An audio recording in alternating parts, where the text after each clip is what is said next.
I've been using the iPad Pro, the M1 version, for about 1 month now, and I thought I'd use this video to discuss the 3 things that I really dislike about the iPad Pro after getting to use it for 1 month. Full disclosure, I should say that for the most part, this iPad is one of the best tablets that you can buy on the market. However, of course, there are some gripes and nothing is ever perfect. So I thought that if you're still on the fence about this, you might want to know 3 things that might be a bit of an annoyance for you if you were to buy it.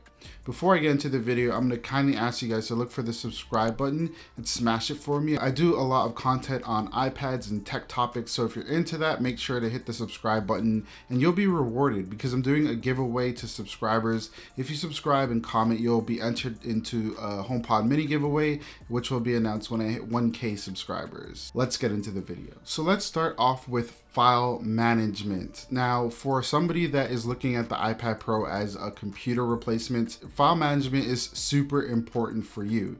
For me, myself, the way the file management has really let me down on the iPad is it's not really full-fledged.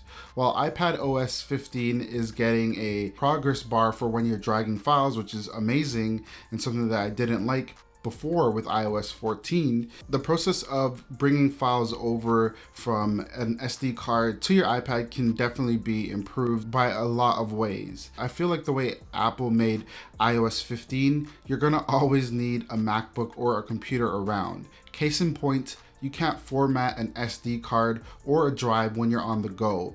That is something that is extremely important to me. A lot of times if I'm doing photography or I'm doing a video for a client, a part of my process is to format the SD cards each time, and that means that I'm definitely going to need a computer for this. So if you're looking at the iPad as your only device, you're still going to need another device to be able to format SD cards and drives. So that kind of sucks, and I do wish that Apple did improve that. Moving on to number 2, this might be my biggest gripe with this, is the fact that the iPad Pro does not have external display support. Okay, I should correct myself.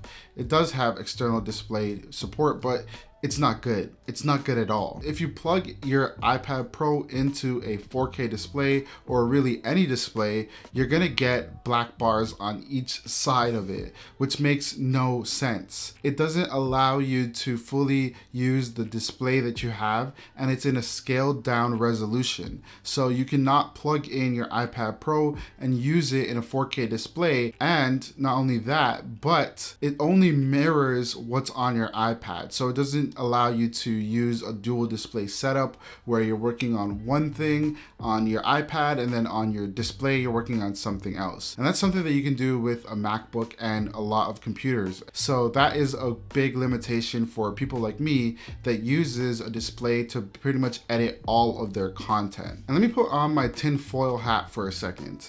I believe that the reason why Apple is doing this is simply because they don't want us to replace the MacBook and end up using an iPad Pro as our main computer. I think that they know that a lot of people, especially for pros that will buy an iPad Pro, will definitely want to plug it in and use it as a full-fledged computer with an external display. However, if you can't do that, you're still always going to need a MacBook Pro or even a computer to be able to do a lot of your productivity tasks. So I think that Apple is scaling back the resolution on purpose, and I do think that Apple does not want us to have the iPad Pro as a full-fledged computer just so that they could make more money. And I can't really blame them. I kind of understand it's a business and it kind of makes sense. Moving on to number 3, battery life. Now I've been using this for a month, day in, day out. There's not a day that I have not used it, and I use it for a variety of things, as I mentioned in a couple of videos. I browse the web, I watch tons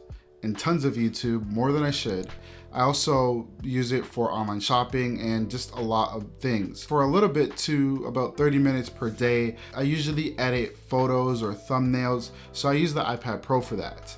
And I've noticed that it really does not keep up for the 10-hour battery life that they advertised. You know, at first it was holding up to that standard, but I can say day to day after using it for a month that I'm not really getting that battery life. I'm getting something more around 4 to 6 hours of battery life, and I don't really use the display on 100%. It's usually at 50 to 60%, and I'm still not seeing the 10-hour battery life that I should be seeing. Now, by saying that, I should also say that with the 2020 iPad Pro, I was also getting similar battery life.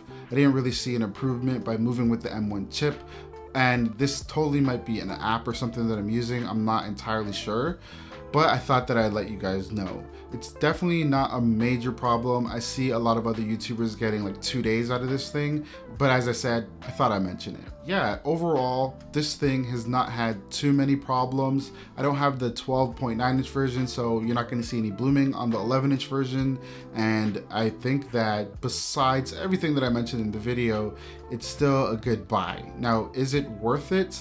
That really depends on your situation. Technically, I'm still in my return period because I was in lockdown for a little bit. Stores just reopened like last week, so I'm able to return it still up to next week. And I'm thinking about switching to the 12.9-inch version and just testing that out because it might be a little bit better for me. I don't really know yet. Let me know what you think in the comments below, how you've been liking the iPad Pro so far, or let me know if you had any issues so far. Thank you guys so much for watching. Don't forget to subscribe. Also, make sure to like the video and comment down below to enter the giveaway of a free HomePod Mini. Love you guys. Peace.